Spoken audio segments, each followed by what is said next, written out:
Muy buenos días para todos, para todas. Qué bueno que podamos vernos por este medio, que ustedes me vean, que yo también les pueda ver. Gloria a Dios por eso, por la tecnología y por la inteligencia que Dios ha dado a los hombres. Vamos a aprovechar, hermanos, para continuar meditando en la palabra de Dios. Vamos con el Evangelio de Juan, capítulo 14, versículo 6 nuevamente. Evangelio de Juan, capítulo 14, versículo 6.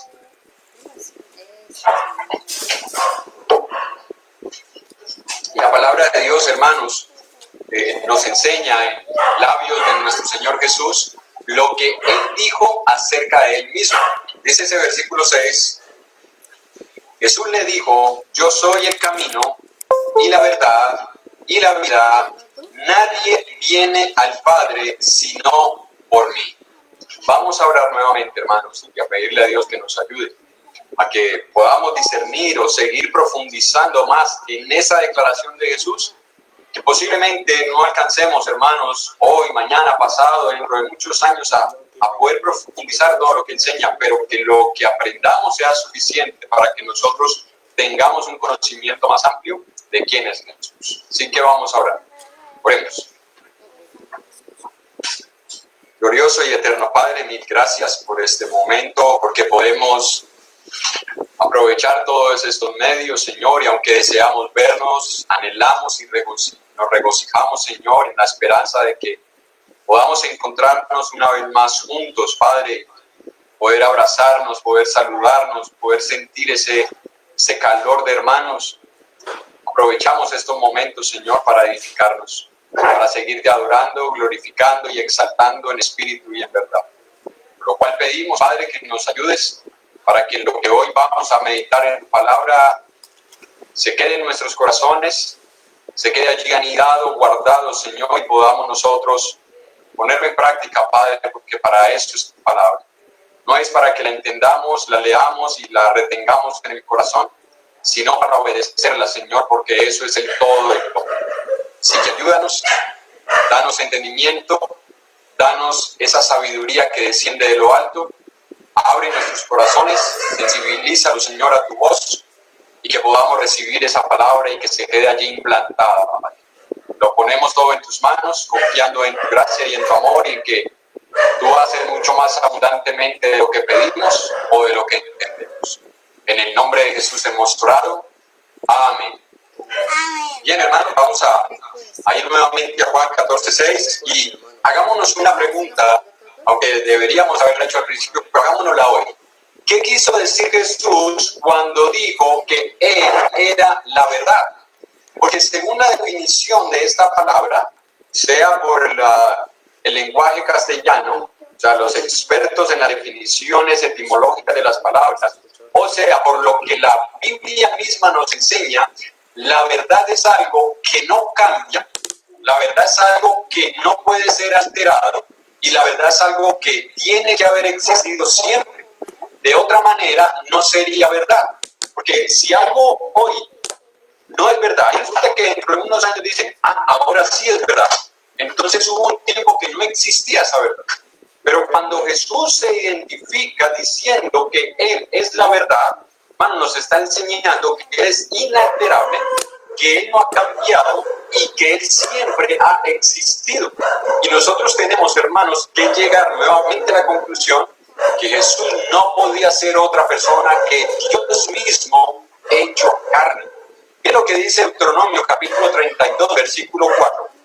Deuteronomio 32, 4, se lo voy a leer aquí, hermanos, rápidamente. Dice: Él es la roca, y se está refiriendo a Dios, cuya obra es perfecta, porque todos sus caminos son rectitud. Dios de verdad y sin ninguna iniquidad en Él. Es justo y recto. Escuche cómo se describe a Dios en el Antiguo Testamento. Dios de verdad. Lo que nos está diciendo ese pasaje es que Dios es la fuente de la verdad. Y esa fuente de verdad, que es Dios mismo, vino y se encarnó, se humanó en la persona de Jesús para enseñarnos que existe solamente una forma de vivir en este mundo. Escuchen, no existen muchas formas de vivir en este mundo con las cuales nosotros podamos agradar a Él. Solamente hay una forma en la que el ser humano puede vivir de tal manera que agrade a Dios. Pero Jesús, cuando vino a esta tierra, no solamente nos enseñó verdades. Él no solamente nos dijo algunas verdades, Él no dijo algo que era cierto y otras cosas dudosas. No.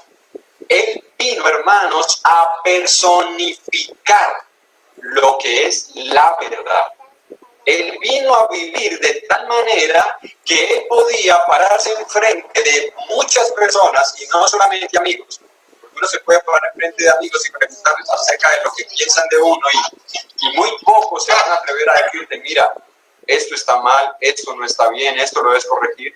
No, Jesús se pudo parar enfrente incluso de sus enemigos y a esos enemigos poder retarlos y decirles, acúsenme de algo que yo esté haciendo mal. Miren lo que dice el Evangelio de Juan, capítulo 8. Y vamos a ver varios pasajes en el Evangelio de Juan, así que pongo un separador. En este capítulo, Juan capítulo 8, versículo 44 al 46. Vosotros sois de vuestro padre el diablo. Escuche lo que dice Jesús. Y los deseos de vuestro padre queréis hacer. Él ha sido homicida desde el principio y no ha permanecido en la verdad, porque no hay verdad en él. Cuando habla mentira, de suyo habla, porque es mentiroso y padre de mentira. Y a mí, porque digo la verdad, no me creéis. ¿Quién de vosotros me redarguye de pecado? Pues si digo la verdad, ¿por qué vosotros no creéis? Escuchen lo que les dice Jesús. Yo les vine a decir la verdad. Y cuando alguien se presenta con tanta seguridad, puede que alguien por allá diga, no, hay algo que dijo que no es cierto del todo. Pero Jesús podía pararse enfrente de estas personas, que eran los fariseos, que eran los sacerdotes, que era el concilio, que siempre estaban allí pendientes de él, buscando una oportunidad, a ver dónde se equivocaba para poder acusarle. Él se pudo parar enfrente de ellos y decirle, ¿quién de vosotros me redarguye de pecado? Hermanos, nadie puede jamás acusar a Jesús de nada malo. Y eso nuevamente nos lleva a la conclusión. ¿Era Jesús entonces un simple hombre? Porque escuche, si Jesús simplemente era un hombre, ningún hombre puede atreverse a decir que jamás ha cometido un pecado. No existe ningún hombre sin pecado. Y eso lo declara Job, lo declara Eclesiastés, lo declara en la carta a los Romanos, lo declara, hermanos, el mismo hecho de que usted y yo creamos en Dios, porque nosotros creemos que somos pecadores y que necesitamos reconciliación. Entonces Jesús no era simplemente un hombre, tampoco era simplemente un profeta, porque los profetas son hombres, y ahí está el silogismo, pues, muy normal, ¿no? Si todos los hombres pecan y los profetas son hombres, entonces los profetas también pecaron. Ya, entonces no podía ser ningún hombre o ningún profeta solamente. Tampoco era un Dios menor, porque usted y yo no creemos en dos dioses, por lo menos yo no lo creo. Eso sería politeísmo, y el politeísmo es idolatría, y la idolatría Dios la condena. Nosotros creemos en un único Dios verdadero, que en un momento de la historia del hombre vino y se encarnó en la persona de Jesús, y he ahí el gran misterio de la piedad, el misterio de la santidad, el misterio de la divinidad, como lo dice el apóstol Pablo en 1 Timoteo 3:16. Grande es el misterio de la piedad. Dios fue manifestado en carne. Así que, o Jesús es Dios en toda su plenitud, o Jesús no es ningún hombre bueno y tampoco es un gran profeta, porque estaría mintiendo al él identificarse como la verdad. Ahora, retomemos la idea que dejamos empezada acerca del encuentro de Jesús con Pilato, o más bien el encuentro de Pilato con Jesús, porque fue a Jesús a quien llevaron allá. En Juan 18:37, Evangelio de Juan, capítulo 18, versículo 37.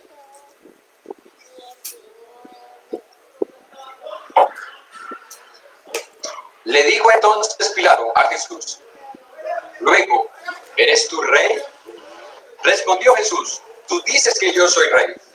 Yo para esto he nacido y para eso he venido al mundo, para dar testimonio a la verdad. Todo aquel que es de la verdad, oye mi voz. Escuche. Pilato tuvo enfrente suyo a Jesús. Y esto nos lleva a nuestro primer encabezado de hoy, la ceguera de Pilato. Pero no la ceguera física, porque Pilato no era ciego físicamente. La ceguera espiritual de Pilato, porque él tuvo la verdad delante de sus ojos. Pero ¿qué fue lo que hizo Pilato, hermanos? ¿Sí? Lo cerró. No quiso, hermanos, profundizar y ahondar más en qué es la verdad. ¿Cuántas personas hoy en día, hermanos, han estado en la misma situación? ¿Cuántas personas hoy en día alegan no creer o no estar del todo convencidos? ¿Sabe por qué? Porque dicen, no, es que eso pasó en esa época, y en esa época de pronto, si no hubiese vivido, en esos momentos hubiese sido más fácil, porque yo hubiera podido ver a Jesús, yo hubiera podido escuchar las palabras de su boca, yo hubiera podido escuchar o ver sus milagros. Entonces se me hubiese sido más fácil poder creer en él. Hay personas que razonan de esta manera, pero escuchen lo que sucedió ese día. Pilato tuvo enfrente a Jesús, lo vio, pudo interrogarlo, pudo hacerle todas las preguntas que quiso, tuvo la oportunidad de poder tener una relación con él en esos momentos. Pero ¿qué decidió Pilato? Cerrar sus ojos y darle la espalda a la verdad. Escuche, cuando alguien dice que no cree porque no vio, Pilato vio y no creyó.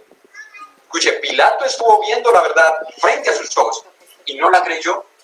Y hay personas que quieren justificarse en ese hecho. No es verdad que si usted hubiese estado en esa época, usted creería.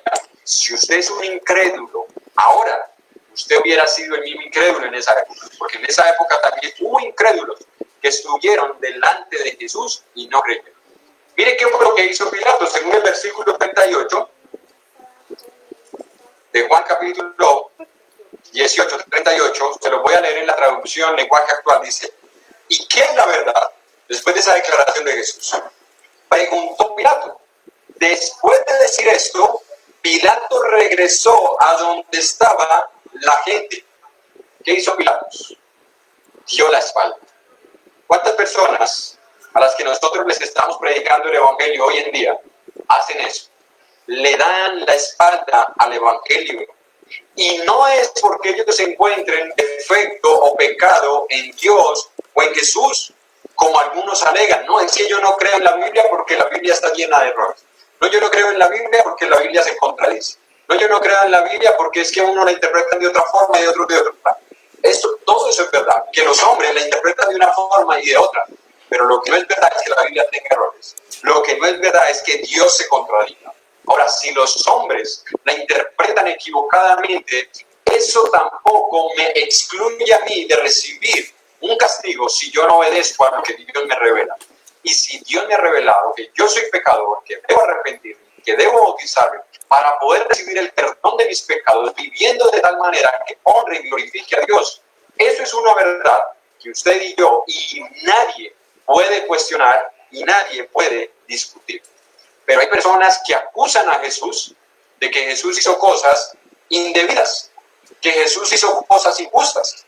Escúcheme, de lo único que usted y yo podríamos, de lo único que usted y yo podríamos acusar a Jesús es de haber amado a personas que merecían el castigo y el juicio eterno de la ira de Dios. De eso es lo único que usted y yo podemos acusar a Jesús. Y hay personas que acusan a Jesús de eso y dicen, yo no entiendo cómo es que ese ladrón en la cruz, después de haber vivido, cómo vivió, que por eso era que estaba en la cruz, ese sí fue condenado porque tenía razones para estar allí, él mismo lo acepta.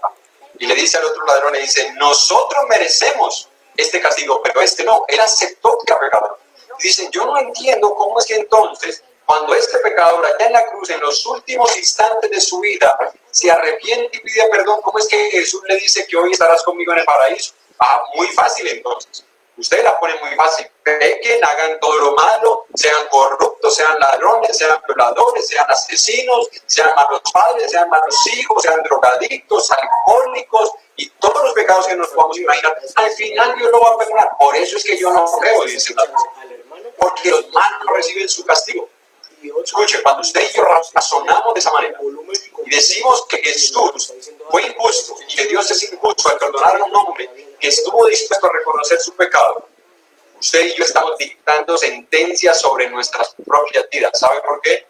Porque usted y yo también somos pecadores igual o peores que aquel hombre que estaba en esa cruz. Y para con Dios no hay diferencia de pecados, porque hay personas que dicen, no, un momento, puede que yo haya hecho cosas malas, pero no como ese ladrón que merecía la cruz, que era el castigo para los peores asesinos.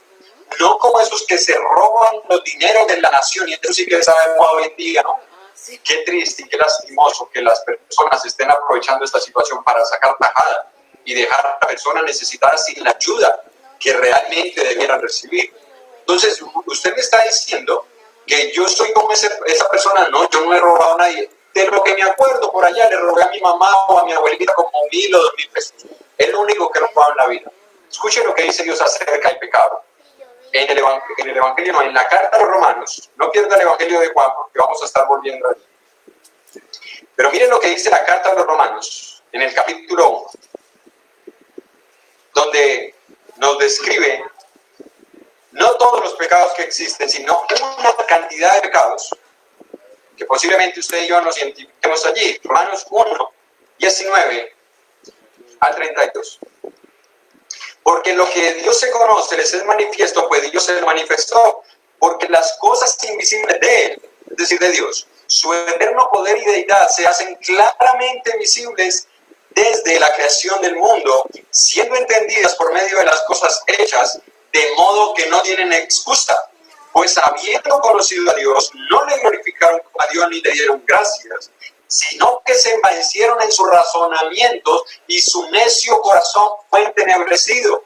Profesando ser sabios, se hicieron necios y cambiaron la gloria de Dios incorruptible en semejanza de imagen de hombre corruptible, de aves, de cuadrúpedos y de reptiles. Por lo cual también Dios los entregó a la inmundicia en las concupiscencias de sus corazones, de modo que deshonraron entre sí sus propios cuerpos, ya que cambiaron la verdad de Dios por la mentira, honrando y dando culto a las criaturas antes que al Creador, el cual es bendito por los siglos. Amén. Por esto Dios los entregó a pasiones vergonzosas, pues aún sus mujeres cambiaron el uso natural por el que es contra naturaleza. Y de igual modo también los hombres, dejando el uso natural de la mujer, se encendieron en su lascivia unos con otros, escuche, cometiendo hechos vergonzosos hombres con hombres y recibiendo en sí mismos la retribución debida a su extravío. Y como ellos no aprobaron tener en cuenta a Dios, Dios los entregó a una mente reprobada para hacer cosas que no convienen, estando atestados de toda injusticia, fornicación, perversidad, avaricia, maldad, llenos de envidia, malignidades, homicidios, contiendas, engaños, murmuradores, es decir, hablar, aunque sea con verdad, pero para hacerle daño a otras personas, detractores, es decir, opositores, aborrecedores de Dios, injuriosos, los que provocan en otros. Escuche, los que provocan en otros un pecado, injuriosos, soberbios, altivos, inventores de males. Escuchen estas, jóvenes, hijos, desobedientes a los padres, necios, desleales, sin afecto natural, implacables, sin misericordia, quienes habiendo entendido el juicio de Dios, que los que practican tales cosas, escuchen, los que practican tales cosas son ¿qué? Dignos de muerte. Escuchen lo que Dios había decretado en esa época, que hoy no se practica. Si se practicara esto que Dios le había enseñado al pueblo de Israel, pocos estaríamos vivos y los cementerios estarían más llenos de muertos que los del COVID-19. Los que practican tales cosas son dignos de muerte, y aquí están los injuriosos, los soberbios, los altivos, los fornicarios, los sodomitas, es decir, los que practican aberraciones sexuales. Aquí están los necios, los desleales, los inventores de males, los detractores y los desobedientes a los padres. Dios había sentenciado que si un hijo desobedecía a sus padres y después de varias amonestaciones seguía con contumacia y rebeldía, ¿qué debían hacer con ese hijo? No, llévelo al psicólogo, hermano. Es que de pronto tiene un problema químico y de pronto es que la personalidad, es que la tatarabuelita era así, el tatarabuelito, es que yo me puse a leer y... ¿Cuál era la sentencia de Dios, hermanos? Sácalo y apedréalo. Eso dijo Dios. ¿Dónde estaba la psicología de Dios? Ahí estaba la psicología de Dios. ¿Sabes para qué? Para que los demás aprendan a temer. Para que esos otros hijos que a veces quieren aprovecharse de sus padres, ingenuos que les creen todo lo que sus hijos les dicen, entendieran que ser parte del pueblo de Dios no es lo mismo que ser parte de un grupo social allá en la familia o en la sociedad o en la... Pues quería enseñarle a los hijos. La desobediencia traía como consecuencia la pena de muerte. Pero quiero que nos centremos en esto. Una pregunta para usted y para mí. ¿Nos vimos identificados en algunos de estos pecados? ¿En uno? ¿Por lo menos en uno? ¿En varios? Yo no sé si usted se vio allí. Si alguien de los que está viendo esta transmisión o ha leído en alguna ocasión este pasaje, dice, la verdad, yo ahí no me vi identificado. Yo no vi que yo hiciera ninguna de estas cosas. ¿Quieres que te diga algo? Acabas de pecar. Porque acabas de mentir. Acabas de mentir. Porque todos nosotros hemos pecado, y lo declara la palabra de Dios en Romanos 3:23. Por cuanto todos los hombres pecaron. Todos. Así que muchos de los que hoy nos encontramos viendo esta transmisión, hemos sido desleales. Hemos sido engañadores. Hemos sido fornicarios. Hemos sido desobedientes a nuestros padres. Hemos sido calumniadores. Hemos sido personas altivas o soberbias. Posiblemente muchos incluso hayan practicado la homosexualidad, el lesbianismo o el adulterio. Posiblemente. Porque recuerden que la iglesia no es un lugar donde las personas salen del vientre de la madre a la iglesia. No, nosotros pasamos por un proceso donde vivimos y experimentamos el pecado. Y es eso precisamente lo que nos lleva a Dios, el pecado. Porque entendemos que merecemos juicio, pero que necesitamos perdón. Y mire lo que dice la palabra de Dios, toda la cantidad de pecados que se mencionan, en los cuales posiblemente usted y yo nos estemos viendo aquí identificados. Pero note la razón por la cual el hombre cayó en esta condición. Porque la palabra de Dios nos dice, he aquí una cosa, que Dios hizo al hombre como recto, pero ellos buscaron sus propias perversiones. Dios no creó al hombre para que fuera homosexual, lesbiana, adúltero, fornicario, detractor, altivo, soberbio. No, el hombre buscó todos estos pecados por una sencilla razón. ¿Sabe cuál fue la razón? Nosotros lo leímos en el versículo 24. Perdón, el versículo 25. Ya que cambiaron la verdad de Dios, ¿por qué cosa? Por la mentira. ¿Por qué el hombre cayó en esta cantidad de pecados? Porque cambió la verdad de Dios por la mentira.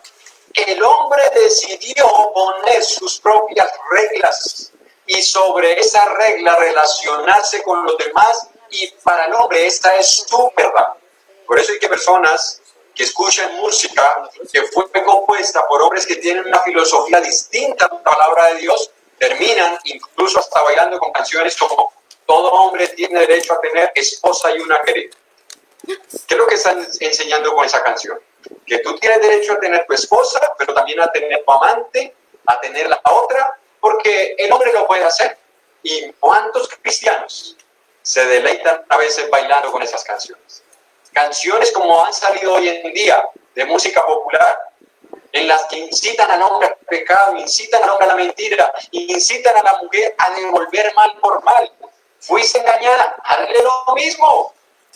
Haz lo mismo, no te quedes en la misma condición. Que el hombre también sufra, que el hombre también sienta. Dedícale una canción en donde estés diciendo que si él te engañó, tú lo vas a hacer. ¿Y cuántos de nosotros vamos tras esas mentiras? Esas verdades que se cantan en esas canciones y terminamos nosotros absorbiéndolas, escuchándolas, tarareándolas, cantándolas, bailándolas y luego adoptándolas como una filosofía de vida. ¿Sabe qué dice Dios? cambiaron la verdad por la mentira. ¿Qué hace Dios cuando el hombre cambia la verdad por la mentira? Si usted estuvo en una de las transmisiones de los miércoles, yo decía, si un hijo nuestro nos está diciendo que 2 más 2 son 5, ¿qué hacemos nosotros? Y más si le estamos enseñando. O sea, si usted le está enseñando a sumar al niño, al principio usted le dice, no, mi hijo, 2 más 2 son 4. No, mamá, son 5. No, mi hijo, mira, suma 2 más 2. ¿Cuánto te da? 5. No, mira, cuéntalo en palitos. 1 palito, 2 palitos, 3 palitos, 4 palitos. ¿Cuánto te da? 5. No, y comienza la mamá a desesperarse, comienza la mamá y como había una imagen por allá, se le ponen los pelos de punta porque no sabe cómo hacerle entender al niño. Eso es lo que haríamos nosotros, ¿sí o no? Pero escuche lo que hace Dios. Cuando el hombre se resiste a obedecer la verdad y decide cambiarla y poner sus propias reglas. Vamos a leerlo aquí mismo en Romanos, versículo 24. Por lo cual, es decir, ¿por qué es por lo cual? Por el versículo 23, porque cambiaron la gloria a Dios. Por lo cual, Dios los entregó a la inmundicia en las concupiscencias de sus corazones, de modo que deshonraron entre sí sus propios cuerpos. Versículo 26. Por esto Dios los entregó a pasiones vergonzosas, pues aún sus mujeres cambiaron el uso natural por el que es contra naturaleza. Versículo 28. Y como ellos no aprobaron tener en cuenta a Dios, Dios los entregó a una mente reprobada para hacer cosas que no convienen. Escuchen lo que hace Dios con el hombre cuando se resiste a la verdad y decide cambiar la verdad de Dios por su propia verdad, por una verdad que ha creado la sociedad y la cultura en la que nosotros nos encontramos. ¿Qué hace Dios? Dios lo entrega. Dios lo deja a su propia voluntad para que se autodestruya. Dios no se pone a luchar contra el hombre. Desde el Antiguo Testamento lo dijo Dios, no contenderá mi espíritu con el hombre. Dios no va a volver a contender contigo, amigo que nos estás viendo, o posiblemente con algunos de nosotros que nos profesamos como creyentes. Cuando decidimos cambiar la verdad de Dios, Dios no insiste con nosotros, Dios nos entrega para que nosotros comencemos a vivir las consecuencias de haber decidido cambiar la verdad de Dios por la mentira. Esa es la peor tragedia que le puede ocurrir al ser humano. Porque mira, cuando Dios entregó al hombre su propia voluntad, ¿en qué cayó el hombre? ¿En qué cayó? Y puede que digamos, bueno, pero el hombre, mire, ha avanzado, hay tecnología, sí, pero esa tecnología ha hecho al hombre más moral. Pero mira, ahorita tenemos la internet.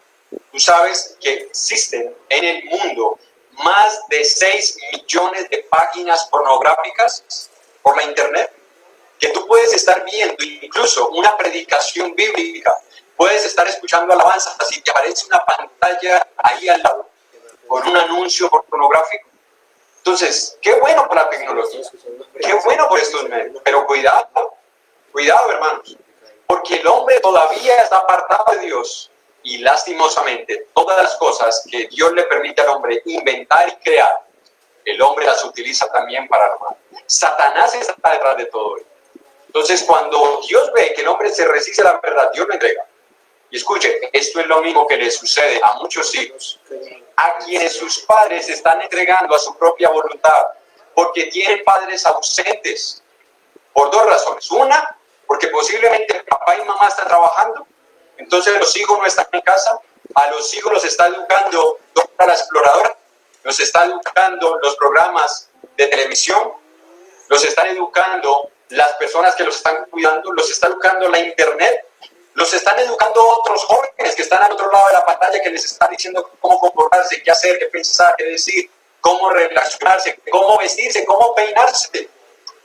Ellos los están educando, porque padres están ausentes del hogar, porque padres están por fuera del hogar, porque han preferido la comodidad que criar a sus hijos. Hablo con los padres que han preferido eso, no con aquellos padres que les ha tocado por la situación salir a trabajar, a papá y a mamá. Pero si papá puede llevar el sustento al hogar y con eso es suficiente para vivir en este mundo, porque lo que el Señor nos prometió es sustento y abrigo, los hijos no deberían estar abandonados por los padres. Los hijos deberían de tener una figura en casa. Los hijos deberían estar siendo criados por la madre. que está en el hogar, que les enseña, que les recuerda lo que Dios les ha transmitido, lo que Dios les ha enseñado, que les dice las reglas que como papá y mamá han puesto en el hogar. Pero lastimosamente muchos hogares han preferido la economía, han preferido los lujos, han preferido el estatus social, la clase social, que está criando a sus hijos.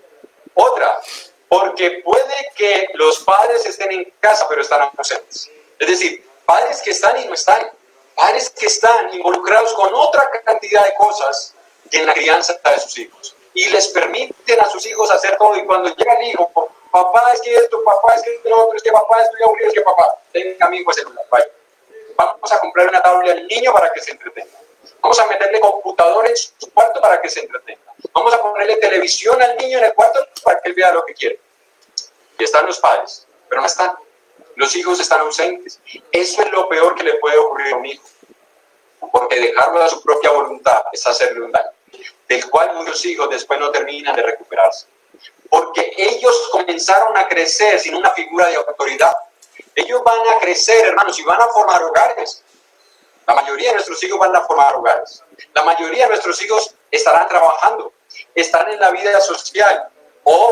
Y espero que así sea, muchos de nuestros hijos anhelarán servir. Pero ¿con qué mentalidad se levantaron? Hermanos, no se levantaron con una figura de autoridad, no se levantaron con una figura de respeto, se levantaron en soberbia, se levantaron en altivez, se levantaron en egoísmo, en egocentrismo, y así van a servir. Esas son las generaciones que estamos levantando, hermanos. Esos van a ser los futuros servidores en la iglesia, que todo lo cuestionan, que son caprichosos, que si no se hacen como ellos quieren, como ellos piensan, se enojan, se disgustan. Incluso muchos terminan yéndose de las congregaciones, porque se levantaron con esa mentalidad. No respetan la autoridad, porque en casa no les estamos enseñando autoridad. Estamos cambiando la verdad por la mentira. ¿Cuál es la mentira del mundo? Deja al niño que desarrolle su propia personalidad. No le causes un trauma al niño diciendo que no les has permitido esto o aquello. Permíteselo hacer, que él aprenda experimentando él mismo. Eso no fue lo que dijo Dios. Cuando usted comienza a leer los 10 mandamientos, si hay una palabrita que más se resalta es no, no, no, no, no. ¿Pero por qué? No. ¿Pero por qué no? Porque no. Pero Dios, ¿por qué no? Porque yo te lo mando. Y porque yo soy Dios, yo sé que es lo mejor para ti. Y si usted, mamá, y si usted, papá, es temeroso de Dios, usted debe preguntarle a Dios cómo criar a sus hijos, no preguntarle al mundo y no confiarse en el mundo. No cambiemos, por favor, la verdad por la mentira. Nosotros como padres debemos ser las figuras de autoridad, que les enseñemos a nuestros hijos lo que es respeto, lo que es sujeción, lo que es obediencia. Me llamó la atención, estaba en el colegio de mi hijo, de mis hijos, Juan Pablo y Andrés, y llegó una madre y se le acercó a la profesora y le dijo, ay, profesora, ¿por qué no llama a mi hija? Y le dice, ¿y para qué? Para que le diga que me haga caso y que haga las tareas. Y la profesora le dijo, pero ¿cómo así que yo llame a su hija para que le haga caso o haga las tareas? Es que usted es la mamá, si no le hace caso, usted me va a hacer caso a mí. No, profe, es que ella dice que a usted sí le hace caso porque usted es la profe, pero yo no soy la profe. Usted no es la profe, pero usted es la mamá. No, profe, llámela. Yo más bien me retiré. Porque me impactó eso. Que una madre recurra a alguien de afuera para decirle que le haga caso a su propio hijo. No, hermanos, usted se imagina a Dios diciéndole al diablo, hey Satanás, te pido que me ayudes con estos muchachos rebeldes a ver si me hacen caso. No, hermano, Dios nos ha enseñado la figura de autoridad, de paternidad en el hogar. No cambiemos la verdad por la mentira. Preguntémosle a Dios y una vez que Dios nos haya contestado, pongamos en práctica su palabra en nuestros hogares. No lo cambiemos, hermanos, porque cuando nosotros cambiamos esto y dejamos a nuestros hijos a su libre voluntad, bueno, hijo, haz lo que quieras. ¿Quieres peinarte así? Peínate así. ¿Quieres vestirte así? Vístete así. ¿Quieres andar mostrando los pechos como si fueras bailarina de circo ruso? ¿Quieres andar mostrando el ombligo para que en algún momento te llegue una abeja y te la pique? ¿Quieres andar mostrando las piernas como si estuvieras ofreciendo jamón ahumado? Y padres que dicen, bueno, pero es que ella es así, es que ella quiere, es que yo no puedo traumarla, no puedo enseñarla porque después ella se va a crear un trauma y va a sentir que yo estoy abusando. No, hermano, no, hermana. Enseñémosles a respetar. Enseñémosles, hermanos, a cuidarse, a protegerse, a ser morales. No cambiemos la verdad por la... Porque mira las consecuencias. En Proverbios capítulo 1. Proverbios capítulo 1.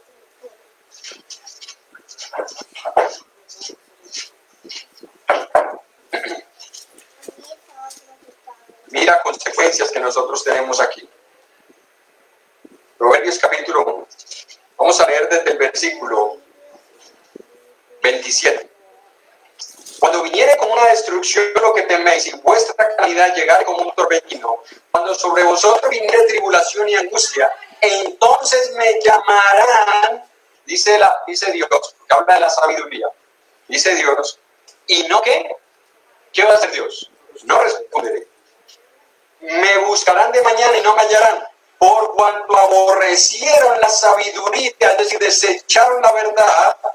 Escuchen, y no escogieron el temor de Jehová, ni quisieron mi consejo, y menospreciaron toda reprensión mía, comerán del fruto de su camino, y serán hastiados de sus propios consejos, porque el desvío de los ignorantes, ¿qué va a pasar? Los matará. Escuchen lo que dice la palabra de Dios. Cuando el hombre decide renunciar a la verdad de Dios y aborrece la sabiduría, aborrecer en este contexto, y hago la aclaración, hoy, este contexto, hermanos, y en otros contextos, es amar menos. Pero hay un aborrecimiento que viene de parte de Dios, y eso me lo hacía ver nuestro hermano Eduardo, y yo lo tengo claro, pero para claridad de todos ustedes también, hay un aborrecimiento de parte de Dios en donde hay un rechazo absoluto, o como dice en otros pasajes, que también es sinónimo de esta palabra, Dios aborrece, es decir, Dios odia el pecado, y no solamente el pecado, al que lo comete. Porque algunos dicen, no, Dios odia el pecado, pero ama al pecador. Salmos, capítulo 7, versículo 11 nos dice que Dios aborrece al que hace, no dice lo que hace, al que hace iniquidad, al que hace lo malo, Dios lo aborrece, Dios lo rechaza. Pero aquí estamos hablando, hermanos, del hombre que decide poner en un segundo lugar la sabiduría de Dios y decide tomar las verdades del mundo o la verdad que él mismo se inventa. ¿Sabe qué te va a pasar? Serás diablo de sus propios males. ¿Qué quiere decir esto? Va a recibir consecuencias en su propia vida. Va a recibir consecuencias. Y no habla de las consecuencias solamente aquí, habla de las consecuencias eternas, porque dice, me buscarán y no me hallarán. Hermanos, ¿qué es lo que nosotros esperamos al final de nuestra vida? Yo no creo que usted espere como las canciones del mundo. El que se murió y se enterró y aquí quedó y ahí terminó la historia. Yo no creo. Yo creo que los que estamos viendo esta transmisión es porque creemos que hay un más allá, donde esperamos ver a Dios. Pero el pasaje nos dice, como el hombre decidió rechazar la sabiduría de Dios, rechazar la verdad de Dios, va a llegar un día en su vida que va a querer buscar a Dios y no lo va a encontrar. ¿Sabe por qué? Porque va a estar separado eternamente de Dios. Eso es lo que queremos para nuestros hijos.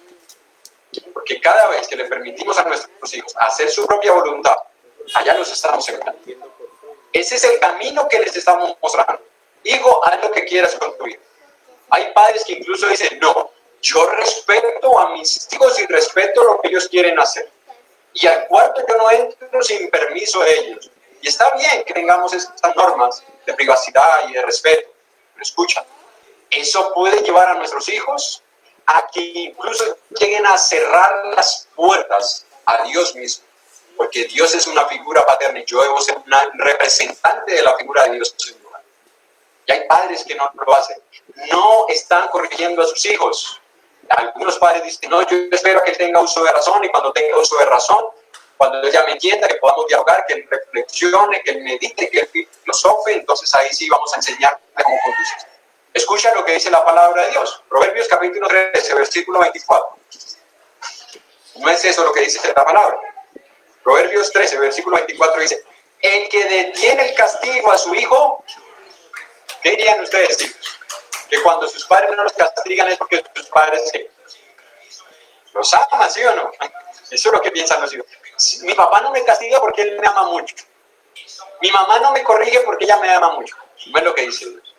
El que detiene el castigo a su hijo, aborrece. Y aquí si viene la palabra, no es amar menos, aquí viene la palabra odia. con todas las fibras de su corazón, porque si lo amáramos así sea por un poquito, le enseñaríamos a nuestros hijos a enderezar su camino. Si para eso hay que castigarlos, hay que hacerlo. Pero mire lo que dice después del versículo, en el versículo 24, en la segunda parte. Más el que lo ama. Es decir, aquí viene la verdad. Esa es la verdad. El que lo ama, desde temprano lo corrige. ¿Cuándo es temprano? Bueno, algunos lo han interpretado cronológicamente, o más bien en el sentido horario, y entonces, desde que se madrugan, castigo para los hijos. Castigo, disciplina, corrección. Bueno, está bien, si el hijo lo amerita, está bien. Pero la palabra temprano es lo corrige desde muy temprano. Hermanos, ¿cuándo es la edad que hay que comenzar a corregir a los hijos? Desde que el niño comienza a manifestar rebeldía y tú le puedes enseñar. No estoy diciendo que le vas a dar a un bebé de meses, pero si el bebé te escupe la comida, tú puedes hablarle, decirle, eso no se hace, cogerle las manitos, hablarle muy directamente, decirle, no, eso no lo hagas. Si el niño te golpea en la cara, porque hay niños que cachetean a los padres, les pegan en la cara y los van, ay, tan lindo el niño, ya golpecito, no, enséñale, que eso no está bien, no es un juego.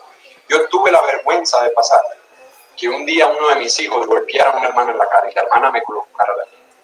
Hermano, su hijo me pegó en la cara. Hermano, ¿y usted qué hizo? Yo le dije que eso no se hacía. Gracias, hermano. Gracias por haberlo hecho. Y después lo cogí. Eso no lo hagas. Él recibió su merecido. De pronto ni se acuerda, porque estaba pequeño, pero recibió su castigo. Hermano, desde temprano lo corrige. Eso dice la verdad. ¿Qué dice el mundo?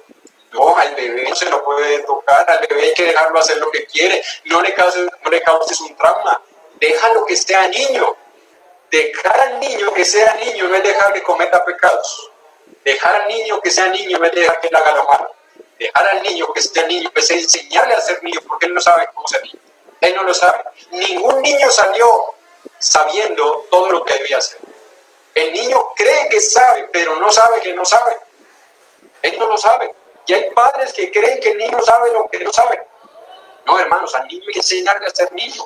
Hay que enseñarle a jugar, hay que enseñarle a compartir, hay que enseñarle a hablar, hay que enseñarle normas de horario de dormir, de comer. Eso dice la palabra, desde temprano lo correcto. Pero ¿qué dice la mentira? La mentira, lastimosamente influenciada por el mundo, deja lo que sea niño. Hermanos, ¿cuántos de nosotros estamos cambiando la verdad por la mentira? Ahora, la razón del rechazo. ¿Cuál es la razón del rechazo? ¿Por qué los hombres rechazan la verdad, hermanos? Bueno, hay muchas razones en el corazón del hombre. ¿Por qué prefiere el hombre negar la verdad de Dios y creer la mentira que Satanás le ofrece? Porque Satanás también ofrece una verdad disfrazada. Usted recuerda, en el huerto del Edén, ¿qué fue lo que le cambió Satanás al mandamiento de Dios? Escucha, había un 99% de verdad en lo que Satanás dijo. Porque Satanás le dijo a la mujer en Génesis capítulo 3, con que Dios os ha dicho, de todo árbol no podréis comer. Escuche, ¿dónde estuvo la diferencia? ¿Dónde hizo Satanás el cambio? En dos letras. Y hay versiones de la Biblia que también han hecho este cambio. Han puesto una letra, un punto, una J, dos puntos donde no debería estar y han tergiversado todo el mensaje de parte de Dios. Dios los perdone por haber hecho esto. Y usted cuídese de esas versiones donde han alterado lo que la palabra dice. ¿Cuál fue la alteración de Satanás? Dos letras, la N y la O. Con que Dios os ha dicho, de todo árbol no podrás comer. Dios les dijo, de todo árbol podrás. Satanás le puso la N y la O en la mente. Eso es una verdad a medias, es una verdad a medias, es una mentira completa. Y a veces nosotros terminamos creyendo las verdades a medias. ¿Pero por qué? ¿Por qué rechazar la verdad cuando la tenemos delante de nosotros? Por la misma razón porque lo hizo Pilatos. Miren lo que dice Juan, capítulo 1, versículo 14. Juan 1:14 dice, y aquel verbo se hizo carne, y vimos su gloria, como el unigénito del Padre, lleno de gracia, ¿y de qué? Y de verdad. Escuchen, Juan está escribiendo en este pasaje y dice que no solamente él, sino muchas otras personas vieron en Jesús que él era la verdad personificada. Dice, vimos su gloria lleno de gracia y de verdad. Entonces, ¿por qué Pilato, que tuvo esa verdad frente a sus ojos, no pudo ver la verdad? ¿Por qué no la pudo ver? ¿Por qué estaba ciego espiritualmente y por qué decidió rechazar la verdad?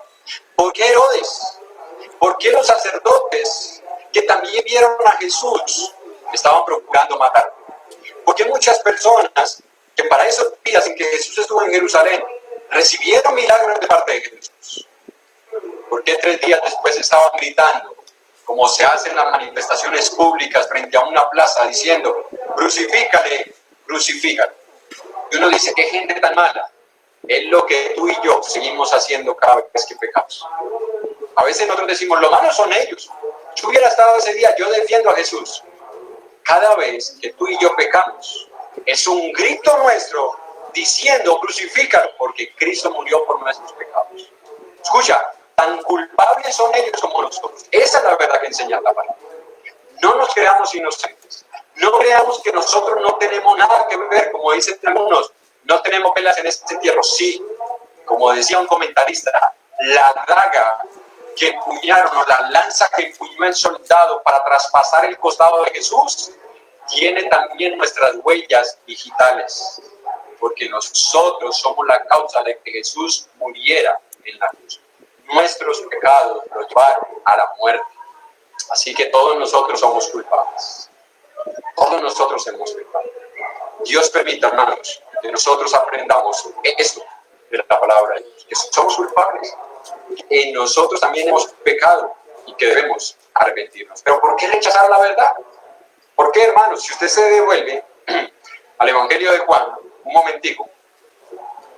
Evangelio de Juan, capítulo 8.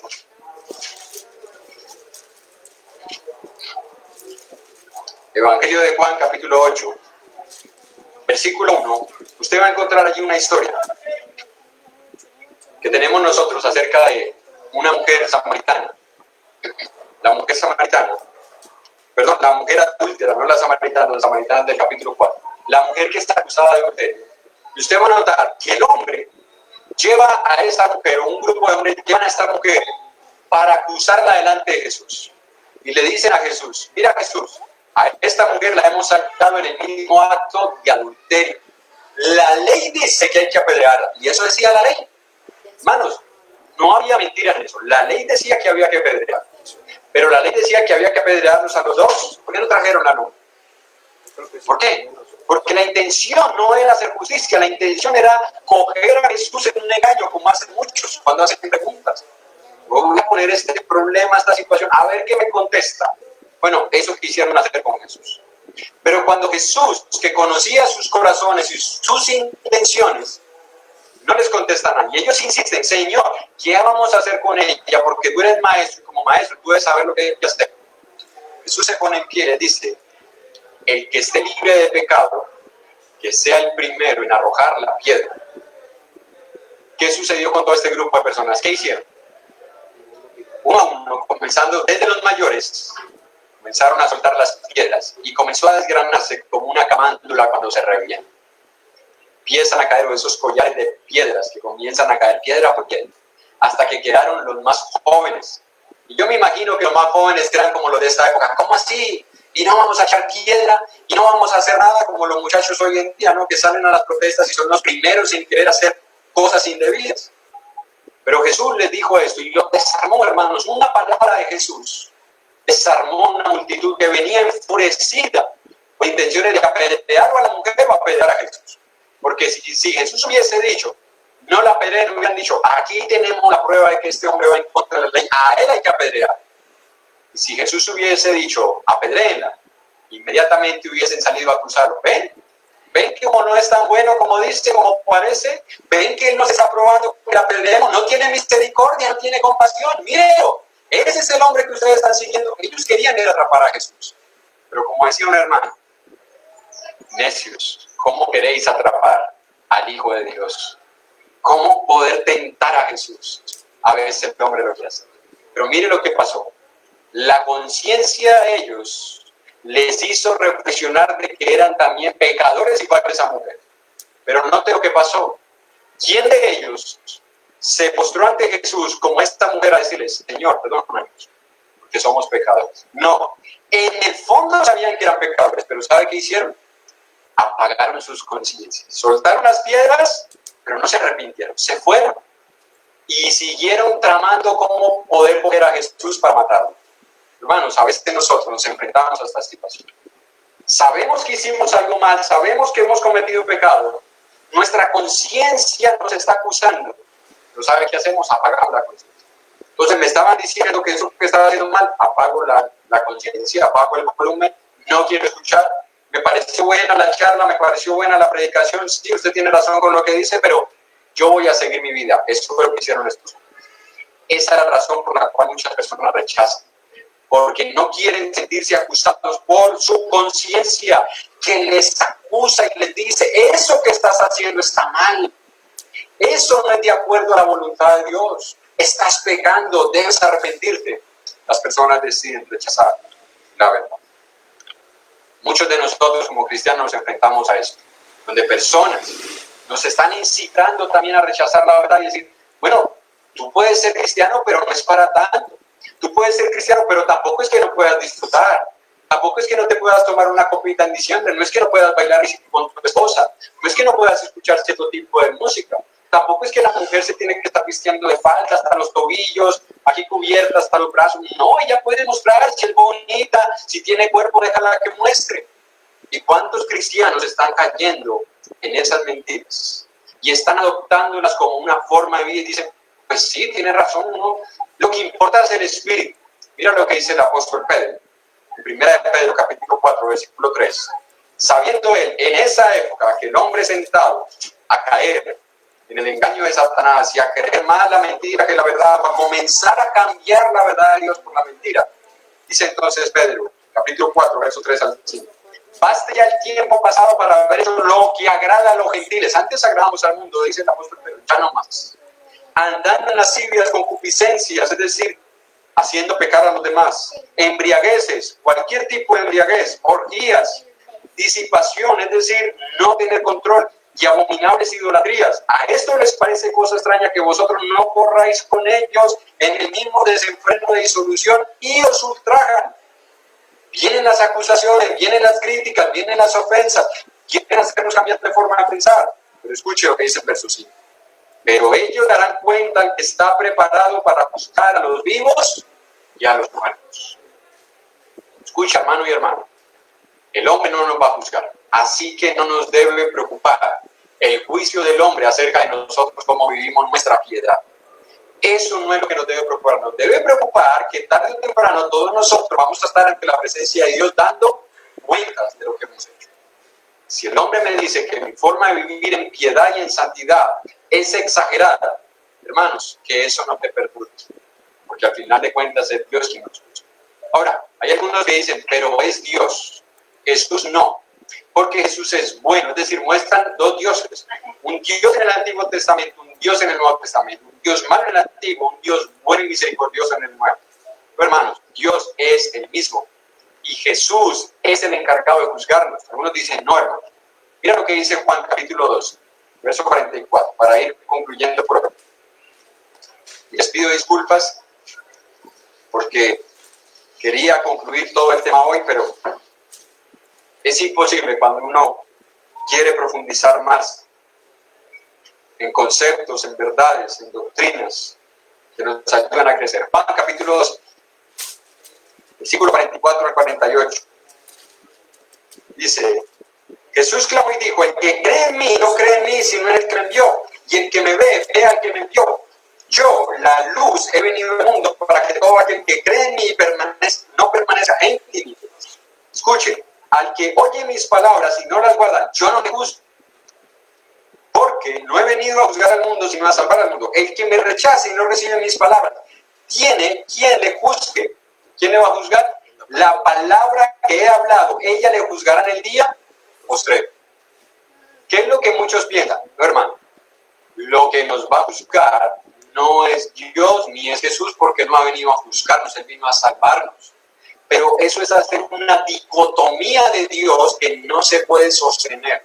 ¿Sabe por qué? Porque cuando Jesús dijo que Él era la verdad, Él no simplemente se está identificando con una definición etimológica, Él se está identificando con Dios. Y ya vimos a Pedro que dice que los que pecan darán cuenta a aquel que estaba preparado para juzgar a los vivos y a los muertos. ¿Quién es el que va a juzgar a los vivos y a los muertos? Juan capítulo 5, versículo 21 y 22. Juan 5, 21 y 22. Porque como el Padre levanta a los muertos y les da vida, así también el Hijo a los que quiere da vida. Porque Padre a nadie juzga, sino que todo juicio ha dado ¿a quién? ¿A quién le ha dado Dios el juicio? Al Hijo. Entonces, ¿quién es el que está preparado para juzgar a los vivos y a los muertos? ¿Quién? Si todavía no tiene la respuesta, se la quiero dar. Segunda Timoteo, capítulo 4, verso 1 al 4. Te encarezco delante de Dios y del Señor Jesucristo, que juzgará a los vivos y a los muertos en su manifestación en su reino, que predique la palabra, que dices a tiempo y fuera de tiempo, porque llegará tiempo y fuera de tiempo, redarguye, reprende, exhorta con toda paciencia y doctrina, porque vendrá tiempo cuando no sufrirán la sana doctrina, sino que teniendo comezón de oír, se amontonarán maestros conforme a sus propias concupiscencias. Escuche esto. ¿Y apartarán qué? De la verdad el oído y se volverán a las fábulas. ¿Qué significa apartar de la verdad el oído? Significa dejar de creer en Jesús. Porque Jesús dijo, el que me oye a mí, oye al que me envió. El que cree en mí, cree en el que me envió. Y la palabra que yo les he hablado no es mía, sino que el Padre me la dio. Y Jesús está identificado como el verbo, como la palabra, hermanos. Él es el que nos va a juzgar un día. Si usted y yo decidimos cambiar la verdad de Dios por la mentira, vamos a tener que enfrentar este juicio. Una pregunta para concluir hoy. ¿Estamos nosotros convencidos de que lo que la Biblia enseña es la verdad? ¿Estamos convencidos o estamos como que, bueno, yo creo, pero hay cosas que yo no las entiendo y como no las entiendo, no las creo? No, esa no es la pregunta. Pregúntame si las entendemos. ¿Creemos que lo que la Biblia enseña es la verdad? Esa es la pregunta. Y si lo creemos, Jesús dice, hay alguien que te va a juzgar. Es la palabra. Y esa palabra es verdad. Si nosotros decidimos cambiar la verdad de Dios, que está aquí escrita, por la mentira, vamos a tener que enfrentar ese juicio. Si tú decides cambiar a Jesús por cualquier otra cosa, por tu familia, por tu trabajo, por tu empresa, por tus gustos, por tus deseos, por tus metas, si tú decides cambiar a Jesús por cualquier otra cosa, tú estás cambiando la verdad por la mente. ¿Sabes qué va a hacer Dios en tu vida? Dios te va a entregar. Dios nos va a entregar. Dios nos va a dejar para que nosotros hagamos nuestra voluntad mientras Él hace la suya. ¿Sabe cuál es la voluntad de Dios en esos momentos sobre nuestras vidas? Dejarnos para que suframos las consecuencias de nuestro propio extravío. Si tú estás extraviado, amigo o amiga, si tú estás viviendo en una mentira en tu vida, arrepiéntete, pídele perdón a Dios, vuélvete a Dios, pregúntale en su palabra, Señor, ¿qué quieres que yo haga? Y la palabra te va a responder. Y cuando la palabra te responda, no endurezcas tu corazón. Sé sensible, sé humilde para aceptar que eres pecador, que eres pecadora y que necesitas el perdón de tus pecados por medio de Jesús. Vamos a dejarlo por hoy ahí. Dios les bendiga, hermanos.